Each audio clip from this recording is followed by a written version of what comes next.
સૌથી પહેલાં આપ તમામનો ધન્યવાદ. અને રાજકોટમાં આજે સોમવારના દિવસે વિધિવત રૂપે ચાર્જ ગ્રહણ કર્યું છે. હું અગાઉમાં પણ રાજકોટમાં રહી ચૂક્યો છું. લગભગ 1.5 વર્ષ મેં અહીંયા પ્રાંત અધિકારી રાજકોટ ગ્રામ્ય તરીકે નોકરી કરી છે. તો રાજકોટનો નાનો મોટો અનુભવ છે. અગાઉમાં પણ લગભગ શહેરના તમામ ડેપ્ટી કલેક્ટરના ચાર્જ ઉપર પણ કામ કર્યું છે. તો મને આશા છે કે આ તમામ અનુભવ અત્યારે કલેક્ટર તરીકે આ ડિસ્ટ્રિક્ટનો એડમિનિસ્ટ્રેશન કરવામાં મદદગાર થશે. અને આ તમામ ખૂબ સારી સંખ્યામાં આવીને અહીંયાનું આપણે રાજકોટની રિપોર્ટિંગ અને મીડિયાની એક્ટિવિઝમ બધાને ખબર છે. સારી રીતે આનો જે પણ વિકાસ થાય, જે પણ પોઝિટિવ વાતો હોય, જનમાણસો સુધી પહોંચે, આ જ અપેક્ષા છે. સર, ખાસ તો મેં આજે જ ચાર્જ જોઈન કર્યો છે. આજે આપણે ચર્ચા કરીશું કે અત્યાર સુધીના ડેવલપમેન્ટ કઈ રીતના રહ્યા છે અને ફ્યુચરમાં કેવી રીતે સરકારની એસઓપી, માનની હાઈકોર્ટના પણ અગાઉના ઘણા બધા નિર્ણય હશે અને આ તમામને કોઈ પણ નીતિથી બાંધછોડ નહીં કરીને અને મેળાને કેવી રીતે આપણે એક્ટિવલી સારી રીતે, કારણ કે આજે મેળો જે છે આ આજુબાજુના વિસ્તાર માટે ખૂબ જ લોકપ્રિય અને એન્ટરટેનમેન્ટનો સાધન પણ છે.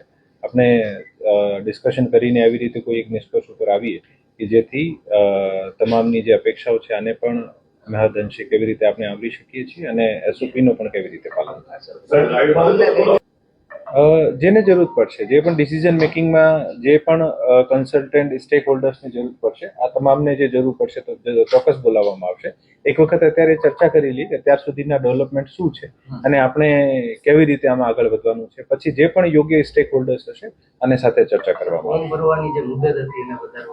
હું આજ કહું છું, ફર્સ્ટ કામ આ જ હશે કે અત્યારે લોકમેળામાં જેટલા પણ અત્યાર સુધીના ડેવલપમેન્ટ છે આને ધ્યાનમાં રાખીને કેવી રીતે આપણે આને ઝડપથી તમામ સારું સહકાર પણ મળે, જેટલા મેક્સિમમ શોપ્સનો અલોટમેન્ટ થાય અને મેક્સિમમ અમ્યુઝમેન્ટ, એન્ટરટેનમેન્ટ એક્ટિવિટી થાય, માણસોને પણ એવી જ રીતે મેળામાં ઇન્ટરેસ્ટ રહે. આ તમામ પાસાઓને ધ્યાને રાખીને આ એક્ટિવિટી ઉપર ફરીથી મીટિંગ કરીને પછી એક નિર્ણય લઈશું. It's too early to say because હજુ મેં એક પણ લોકમેળાની મીટિંગ નથી લીધી. આજે જસ્ટ આપના સમક્ષ આપણે મને પ્રશ્ન કર્યો છે. મેં આજ કીધું, આપને ફરીથી હું રિપીટ કરીશ કે અત્યાર સુધીના જે ડેવલપમેન્ટ થયા છે એક વખત જોઈ લઈએ અને પછી આના અનુરૂપ જે પણ યોગ્ય નિર્ણય હશે કરવામાં આવશે. રાજકોટમાં ઓલમોસ્ટ તમામ પોઝિશન્સ ઉપર મેં કામ કર્યું છે અને રાજકોટમાં લગભગ મેં 1.5 વર્ષ જેવું કામ કર્યું છે. આમ સૌરાષ્ટ્રમાં મારી 3જી પોસ્ટિંગ છે. રાજકોટમાં લગભગ દરેક સેક્ટરમાં ખૂબ જ પોટેન્શિયલ છે અને આપણે દરેક સેક્ટરમાં કેવી રીતે આસ્પેક્ટ જે છે આમાં ઇમ્પ્રુવમેન્ટ લાવી શકાય. ખાસ કરીને જે છેવાડાના માણસો છે, આપણા ગામડાના માણસો છે, જે વંચિત છે, જે ખરેખર જેને વધારે જરૂર છે સરકારના અટેન્શનની, સરકારના ધ્યાનની, આ તમામ આસ્પેક્ટ ઉપર આપણે કામ કરીશું. ચાહે આ હેલ્થ હોય, એજ્યુકેશન હોય, ઇન્ડસ્ટ્રીઝ હોય, તમામ પણ સેક્ટર્સમાં, સોશિયલ સેક્ટરની સ્કીમ્સ હોય, આ તમામ સેક્ટર્સ ઉપર